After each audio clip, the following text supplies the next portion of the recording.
Puji Tuhan, haleluya. Selamat beribadah, selamat sore. Marilah kita beribadah kepada Tuhan dengan segenap hati kita, supaya kita merasakan hadirat Tuhan hadir di tengah-tengah kita dan membawa hidup kita kepada pengalaman-pengalaman hidup secara pribadi dengan Tuhan yang dapat kita saksikan kepada yang lain. Sebelum berdoa untuk mulai ibadah kita pada saat sore hari ini, mari kita sama-sama berdiri dan kita menyanyikan lagu pujian dengan segenap hati.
Tuhan Yesus, kami mau beribadah, memuji nama-Mu dengan segenap hati kami.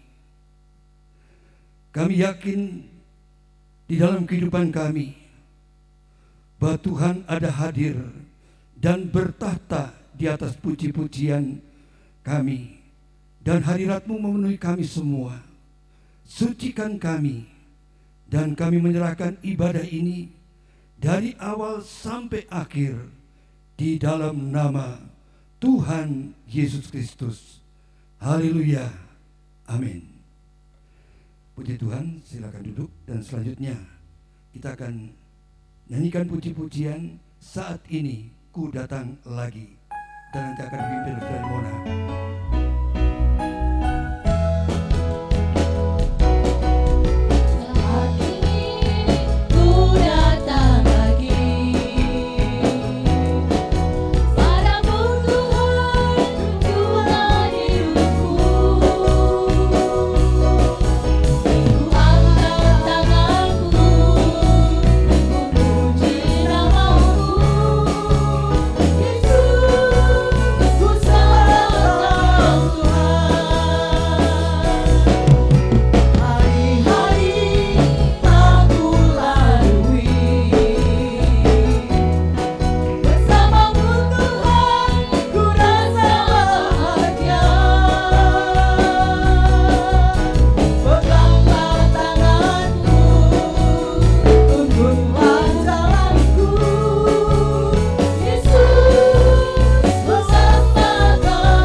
Karena kebaikan Tuhan, kita sambung pujian kita. Engkaulah Tuhan kami, Engkau Raja kami. Dan kita medley dengan tiada ku ragu lagi untuk mengikut-Mu Yesus.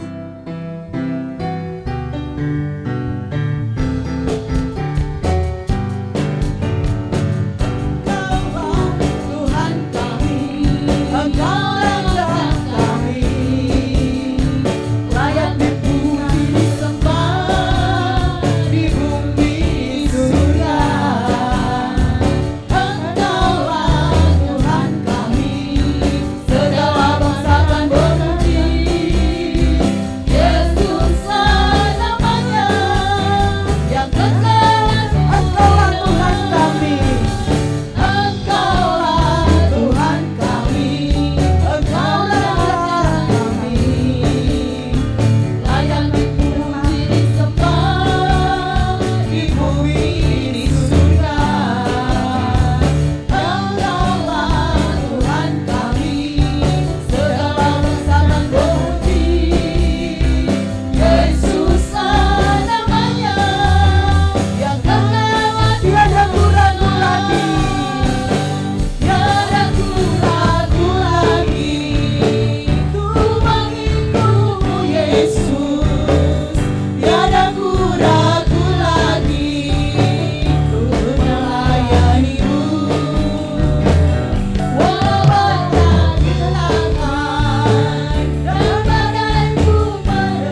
seperti rusa rindu sungaimu.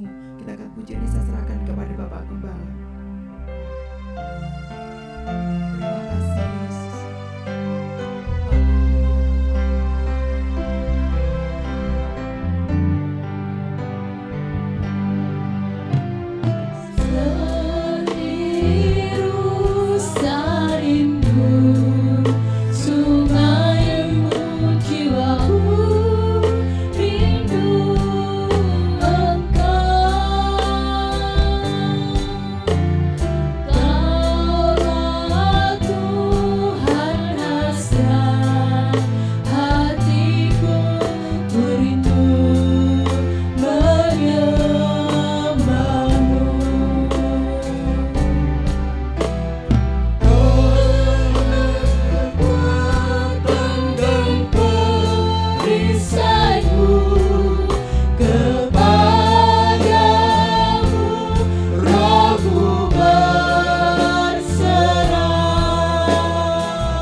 kami yang di surga, sebentar lagi kami akan menerima berkat firman-Mu. Hati kami selalu merindukan Tuhan dan firman Tuhan. Mari Kau sucikan kami Tuhan, urapi kami, penuhi kami semua dengan roh-Mu, dan singkapkan rahasia-rahasia kebenaran firman-Mu. Di dalam nama Tuhan Yesus Kristus. Haleluya. Amin. Silakan duduk.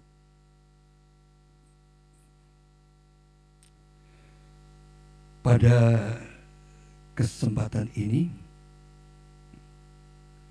untuk mengawali pemberitaan firman Tuhan,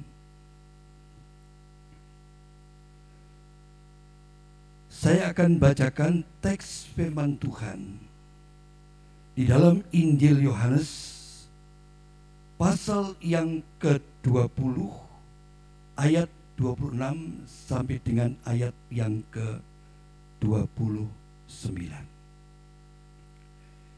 8 hari kemudian, murid-murid Yesus berada kembali dalam rumah itu, dan Thomas bersama-sama dengan mereka. Sementara pintu-pintu terkunci, Yesus datang dan ia berdiri di tengah-tengah mereka dan berkata, "Damai sejahtera bagi kamu."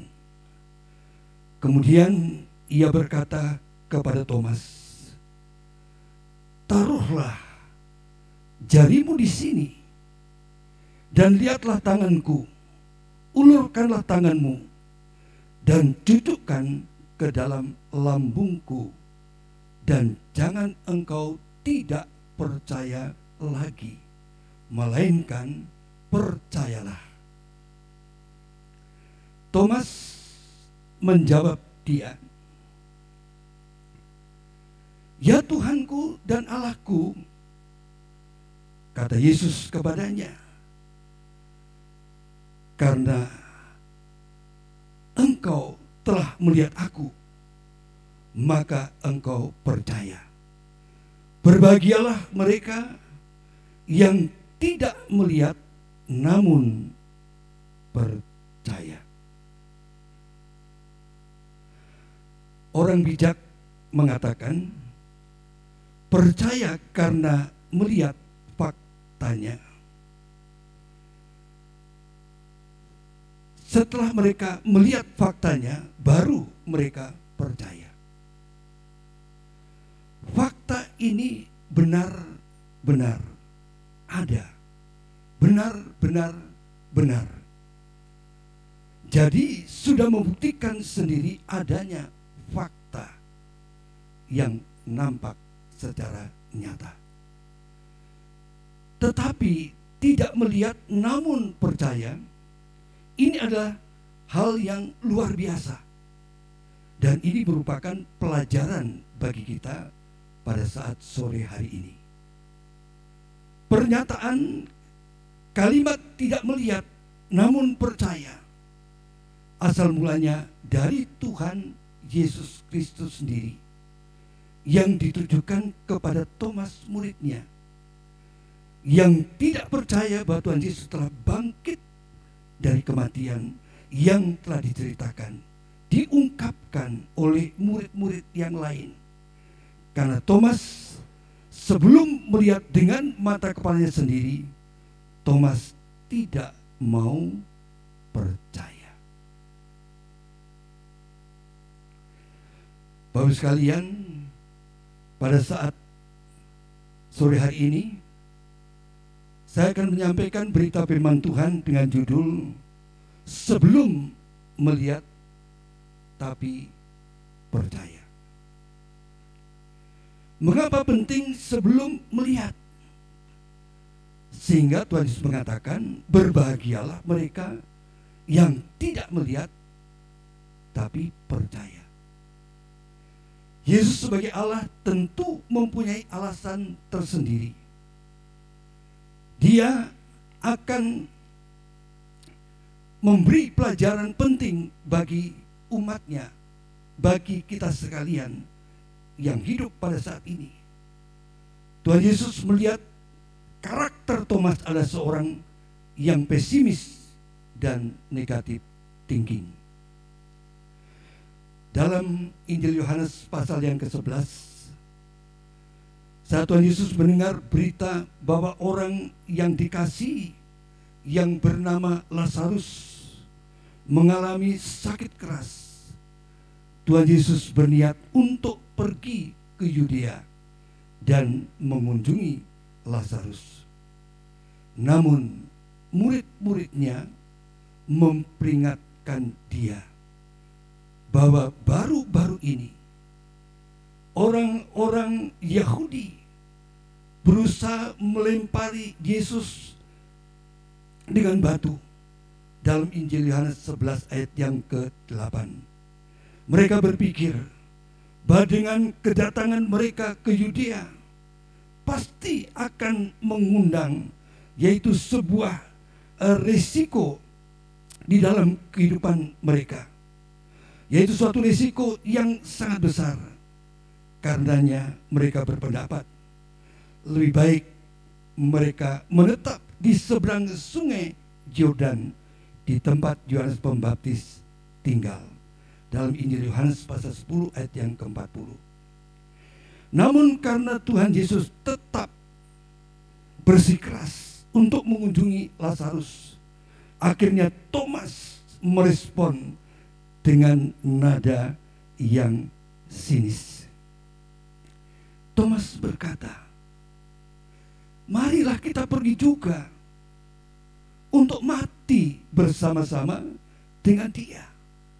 Dalam Injil Yohanes 11 ayat yang ke-16.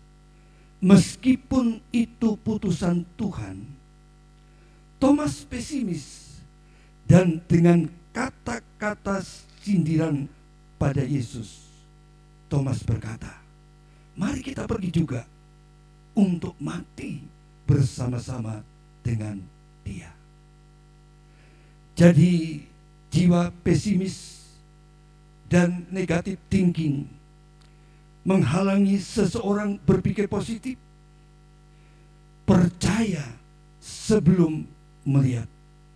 Oleh sebab itu bagi orang-orang pesimis dan negatif thinking, sulit untuk mereka percaya sebelum melihat, karena memakai logikanya, memakai akal pikirannya, meskipun terhadap firman Tuhan.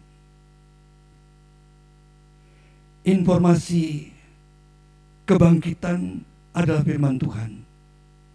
Sebab selain Yesus memperlihatkan dirinya, Allah mengutus malaikatnya menyampaikan firman kebangkitan Yesus. Tapi Thomas tidak percaya. Ingat firman Tuhan, jangan diragukan kebenarannya. Ingat kepada firman Tuhan. Setiap perkataan firman Tuhan, jangan kita ragukan kebenarannya. Sebab firman Tuhan itu adalah kebenaran. Tidak usah dibuktikan kebenarannya. Di seluruh alam ini, yang sempurna dan yang benar adalah Allah. Jadi percayalah meskipun kita belum melihat. Walau tidak melihat namun percaya adalah pintu masuk untuk menerima keselamatan dari Tuhan. Di dalam Roma pasal 10 ayat 9 sampai 10 dikatakan demikian. Sebab jika kamu mengaku dengan mulutmu bahwa Yesus adalah Tuhan dan percaya dalam hatimu bahwa Allah telah membangkitkan dia dari antara orang mati, maka kamu akan diselamatkan. Karena dengan hati orang percaya dan dibenarkan, dan dengan mulut orang mengaku dan diselamatkan. Kita harus mengakui bahwa semua yang dikatakan oleh Alkitab, kita belum pernah melihatnya. Kita tidak pernah melihat Allah. Kita tidak pernah melihat Allah pada waktu menciptakan langit dan bumi. Kita tidak pernah melihat Adam dan Hawa. Kita tidak pernah melihat Taman Eden. Kita tidak pernah melihat semua peristiwa yang dialami oleh bangsa Israel. Kita tidak pernah melihat Yesus melakukan mujizat. Kita tidak pernah melihat Yesus disalibkan, mati, dikubur, bangkit dari antara orang mati. Bahkan kita belum pernah melihat surga. Karena kita percaya padahal kita belum melihat, maka seperti dikatakan firman Tuhan itu merupakan jalan kita selamat. Karena kita percaya padahal kita belum melihat, maka seperti dikatakan firman Tuhan, itu merupakan jalan kita selamat. Kita percaya kepada Allah dan karyanya yang telah menjadikan alam semesta, menyelamatkan manusia dari lumpur dosa dan akibatnya, serta memberikan kehidupan yang kekal kepada setiap orang yang percaya. Oleh sebab itu, Yesus mengatakan, karena engkau telah melihat aku, maka engkau percaya. Berbahagialah mereka yang tidak melihat namun percaya. Selanjutnya,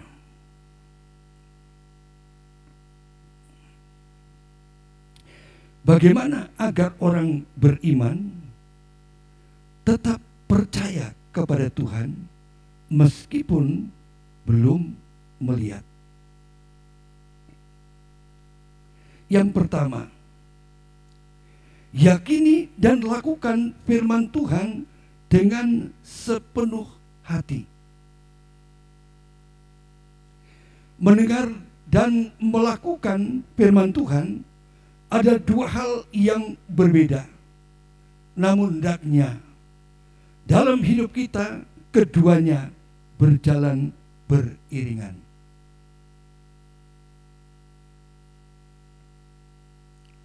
Dalam surat Yakobus dinyatakan, tetapi hendaklah kamu menjadi pelaku firman dan bukan menjadi pendengar saja.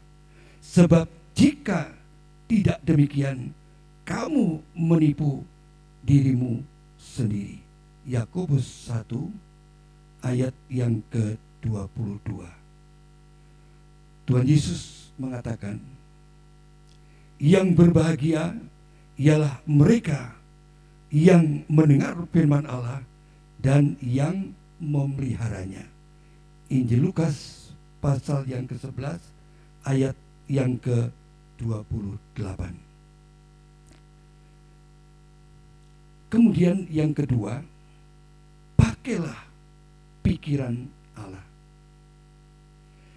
Pikirkanlah perkara yang di atas, bukan yang di bumi.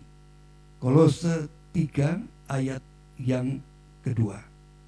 Seringkali keadaan atau situasi yang ada di sekitar membawa dampak yang besar terhadap pola pikir kita, terhadap pola pikir yaitu seseorang. Dengan kata lain, apa yang kita pikirkan setiap saat dipengaruhi oleh seluruh keadaan atau situasi yang ada di sekitar kita. Pikiran kita dipenuhi oleh perkara-perkara yang ada. Kesulitan, sakit penyakit, pekerjaan, keuangan, akibatnya banyak orang yang hidup dalam kekhawatiran, kebimbangan, kegelisahan, ketakutan, tekanan, putus asa, kebencian, kecewa, dan lain-lain.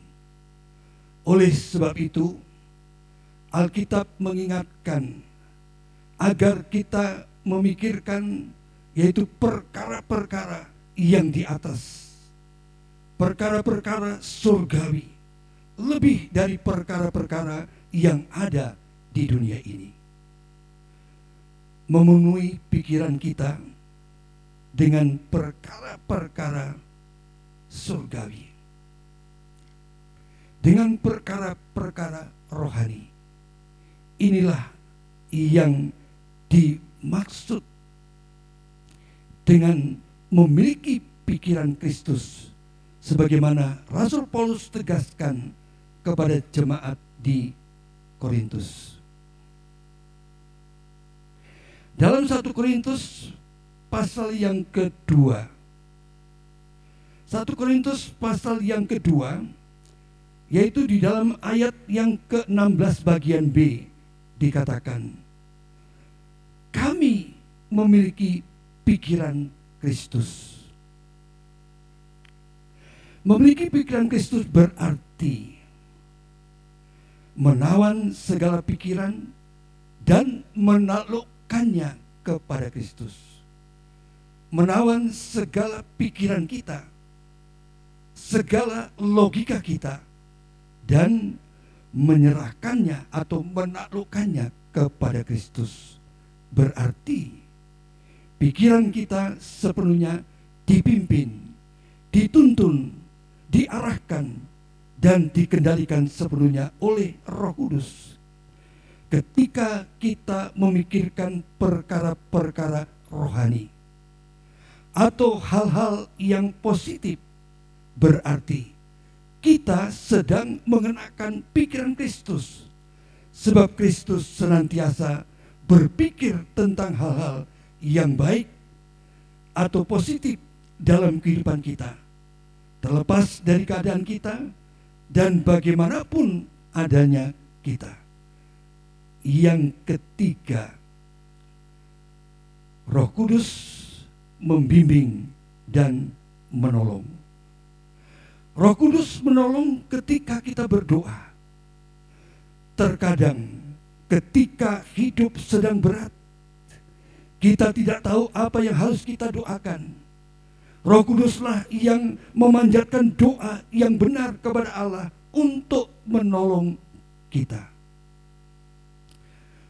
Bapak sekalian, hal itu dapat kita baca dalam Roma pasal 8 ayat 26 sampai 27 dikatakan demikian. Demikian juga Roh membantu kita dalam kelemahan kita, sebab kita tidak tahu bagaimana sebenarnya harus berdoa. Tetapi Roh sendiri berdoa untuk kita kepada Allah dengan keluhan-keluhan yang tidak terucapkan. Dan Allah yang menyelidiki hati nurani mengetahui maksud Roh itu, yaitu bahwa Ia sesuai dengan kehendak Allah berdoa untuk orang-orang kudus. Selanjutnya, Roh Kudus membimbing kepada kebenaran. Seringkali sebagai orang Kristen kita bingung harus mengatakan apa kepada orang-orang yang belum mengenal Kristus. Atau ketika kita diberikan pertanyaan-pertanyaan yang sulit tentang kekristenan, Alkitab mengatakan bahwa kita tidak perlu takut, karena kita memiliki Roh Kudus yang akan membimbing kita menuju kebenaran dan menyatakan kebenaran tersebut. Tetapi apabila Ia datang, yaitu Roh kebenaran, Ia akan memimpin kamu ke dalam seluruh kebenaran. Sebab Ia tidak akan berkata-kata dari dirinya sendiri, tetapi segala sesuatu yang didengarnya, itulah yang akan dikatakannya, dan Ia akan memberitakan kepadamu hal-hal yang akan datang. Kita bersyukur ada Roh Kudus yang menjadi penolong di dalam kehidupan kita. Selanjutnya, Roh Kudus memberi kekuatan di dalam kehidupan kita.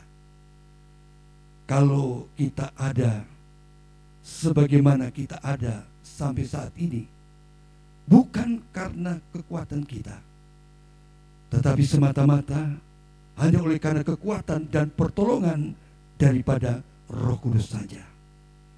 Di dalam Kisah Rasul pasal yang pertama ayat 8 dikatakan, tetapi kamu akan menerima kuasa kalau Roh Kudus turun ke atas kamu, dan kamu akan menjadi saksiku di Yerusalem dan di seluruh Yudea dan Samaria dan sampai ke ujung bumi.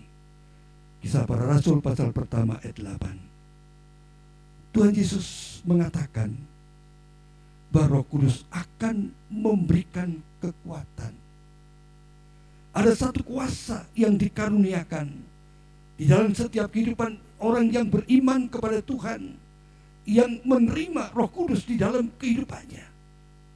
Dan Yesus mengatakan bahwa Roh Kudus akan memberikan kekuatan bagi para pengikut-pengikutnya untuk melaksanakan pekerjaan-pekerjaan Allah. Jika kita pernah penasaran, kok bisa orang itu melayani seperti itu? Kok bisa orang itu sangat berani dalam memberitakan Injil Kristus? Jawabannya adalah karena Roh Kudus yang memberikan mereka kekuatan untuk melaksanakannya. Kekuatan kita bukan berasal dari daging kita sendiri, melainkan kekuatan kita berasal dari Roh Kudus.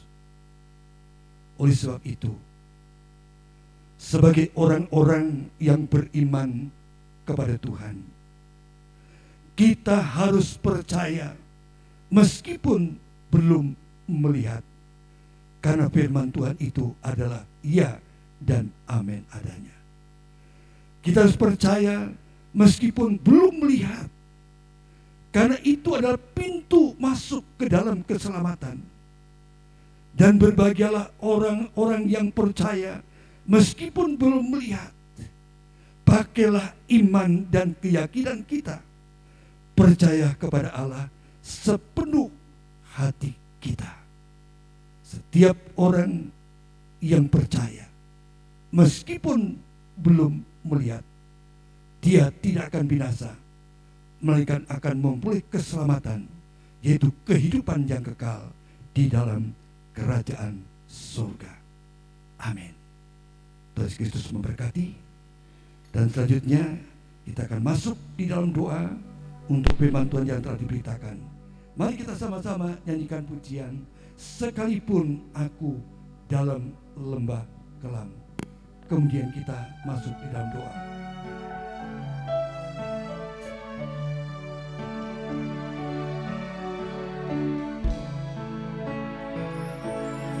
Sekalipun aku dalam lembah gelap, ku tak takut sebab besertaku. Sekalipun badai topan datang menerpa, ku tak gentar sebab Kau di sisiku. Aku percaya berkat-Mu atasku melimpah, kebajikan kemurahan selalu mengikutiku. Ku puji, ku sembah Kau Tuhan. Sekalipun Sekalipun aku dalam lembah gelap, ku tak takut sebab Kau besertaku. Sekalipun badai topan datang menerpa, ku tak gentar sebab Kau di sisiku. Aku percaya berkat-Mu atasku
akhir ibadah kami saat ini, kami bersama-sama mengucap syukur atas segala kebaikan dan kemurahan yang Tuhan selalu limpahkan kepada kami pada saat ini, di mana kami bersama-sama menerima berkat firman Tuhan di dalam kehidupan kami.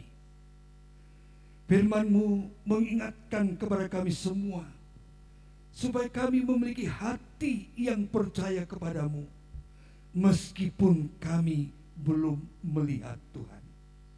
Oleh sebab itu, mari bimbinglah kami Roh Kudus, mampukan kami untuk meyakini dan melakukan firman Tuhan dengan sepenuh hati kami. Ajarlah kami supaya kami tidak mempergunakan akal pikiran kami sendiri, tetapi memakai pikiran-Mu, memakai pikiran Tuhan di dalam kehidupan kami. Karena Roh Kudus yang membimbing dan menolong di dalam kehidupan kami. Firman-Mu Tuhan selalu menerangi setiap langkah hidup kami, menguatkan iman kami, dan menjadi jawaban di dalam setiap masalah yang kami hadapi. Karena kami tetap taat dan mengandalkan Tuhan yang menjadi sumber kehidupan di dalam kehidupan kami. Semua bidang sudah digoyahkan oleh pandemi virus corona COVID-19. Kami bersyukur kepadamu Tuhan, karena iman kami tidak goyah dan hati kami selalu melekat kepadamu. Kami berdoa bagi yang sakit, baik yang di rumah maupun yang diopnam di rumah sakit, yang diopnam di ruang isolasi. Mari Tuhan, Engkau dengarkan setiap doa-doa mereka. Tolonglah mereka Tuhan, Engkau sembuhkan mereka dari sakit penyakit yang mereka derita. Pada saat ini kami berdoa bagi saudara-saudara kami yang menganggur, tidak memiliki pekerjaan karena di PHK. Tuhan, tolong mereka. Mereka membutuhkan lapangan pekerjaan untuk memenuhi kebutuhan hidup mereka sehari-hari. Tuhan, tolong agar hidup mereka tidak lagi dipenuhi dengan segala macam kekhawatiran dan ketidakpastian. Kuatkan, beri ketabahan dan penghiburan. Cukupkan segala keperluan dan kebutuhan mereka. Terlebih juga bagi keluarga para korban virus corona, para dokter, para medis, Polri, TNI, dan instansi-instansi pemerintah yang berada di tempat paling depan.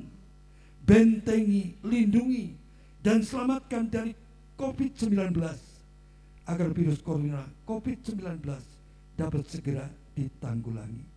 Tuhan, ampuni kami dan bangsa kami dari segala dosa dan kesalahan kami. Mari lawat jemaat-Mu di rumah masing-masing. Tolonglah Tuhan sesuai kebutuhan mereka masing-masing pada saat ini.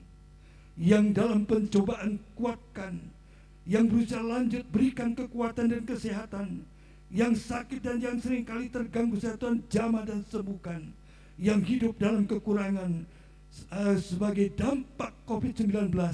Tuhan Yesus berkati, cukupkan apa yang menjadi keperluan dan kebutuhan mereka dengan segala kemurahan-Mu. Berkati setiap keluarga, berkati setiap rumah tangga, berkati usaha pekerjaan mata pencarian umat-Mu dengan berkat kemurahan-Mu. Berkati korban-korban persembahan yang dipersembahkan jemaat-Mu untuk pekerjaan Tuhan. Tuhan berkati baik korban persembahan tatangan, makanan dan minuman, maupun yang mempersembahkan persembahan persepuluhan yang menjadi milik Tuhan. Tuhan berkati. Terima kasih Tuhan buat kasih karunia-Mu. limpahkan berkat-berkat-Mu kepada jemaat-Mu, kepada pemerintah, bangsa dan negara kami Indonesia, serta kepada seluruh umat yang percaya kepada Tuhan.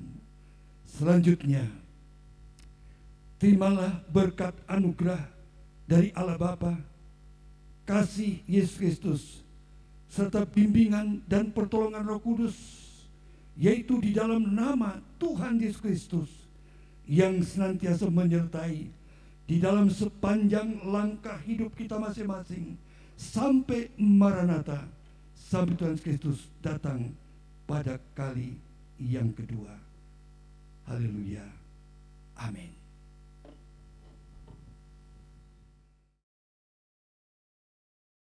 Akhir ibadah kita dengan menyanyikan pujian Bapa terima kasih. Saya akan menyampaikan pengumuman ibadah umum hari Minggu jam 7 pagi dan ibadah tengah minggu hari Rabu jam 5 sore akan disiarkan melalui live streaming sampai berakhirnya PSBB, pembatasan sosial berskala besar dari pemerintah. Selanjutnya, mari kita sama-sama berdiri, kita nyanyikan pujian Bapa terima kasih.